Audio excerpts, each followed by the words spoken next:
मैं, आदित्य, अपने दोस्त रितेश के साथ देर रात की ड्राइव पर निकला था। हम दोनों ने अचानक ही ये फैसला किया था कि शहर की भीड़भाड़ से दूर एक सुकून भरी ड्राइव पर जाएंगे। रात के 2 बज रहे थे और सड़कें बिल्कुल सुनसान थीं। हमारे चारों ओर घना जंगल था और आसमान में सिर्फ चांदनी का हल्का सा प्रकाश था। जैसे ही हम एक अंधेरे और तंग रास्ते पर मुड़े, मुझे एक अजीब सी बेचैनी होने लगी।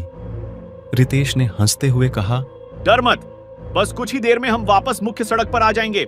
मगर जैसे जैसे हम आगे बढ़ते गए, रास्ता और भी घना और भयानक होता गया।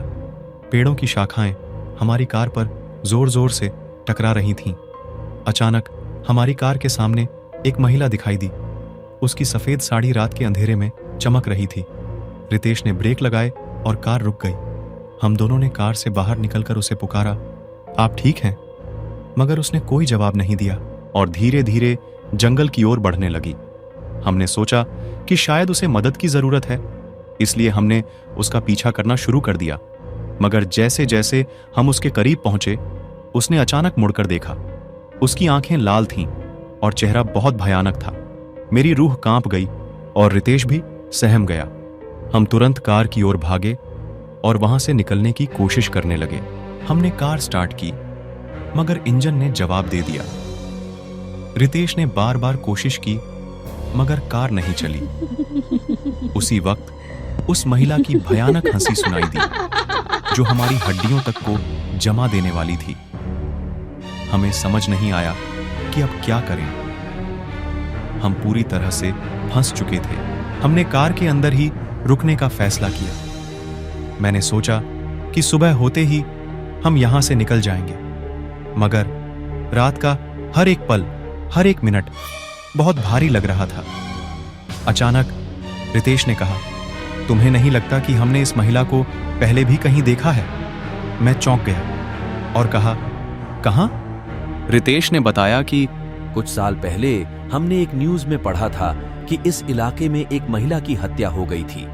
उसकी आत्मा आज भी बदला लेने के लिए भटकती है। मैं समझ गया कि हम उसी महिला की आत्मा से सामना कर चुके हैं। तभी मेरी नजर पीछे वाली सीट पर पड़ी। वहां एक पुराना और धूल से भरा हुआ फोटो एल्बम रखा हुआ था। मैंने हिम्मत जुटाकर उसे खोला और मेरी आंखें फटी की फटी रह गईं। उसमें वही महिला की तस्वीरें थीं, लेकिन चौंकाने वाली बात यह थी कि वह रितेश की मां थी। रितेश ने कभी अपनी मां के बारे में बात नहीं की थी, और अब मुझे समझ आया कि क्यों। रितेश ने धीरे से कहा, मैंने ही उसे मारा था। उसने मेरे पिता को धोखा दिया था। मेरी रूह कांप गई। इससे पहले कि मैं कुछ और सोच पाता, रितेश ने अचानक कार का दरवाजा खोला और बाहर कूद गया। मैं भी पीछे पीछे भागा, मगर वह गायब हो चुका था।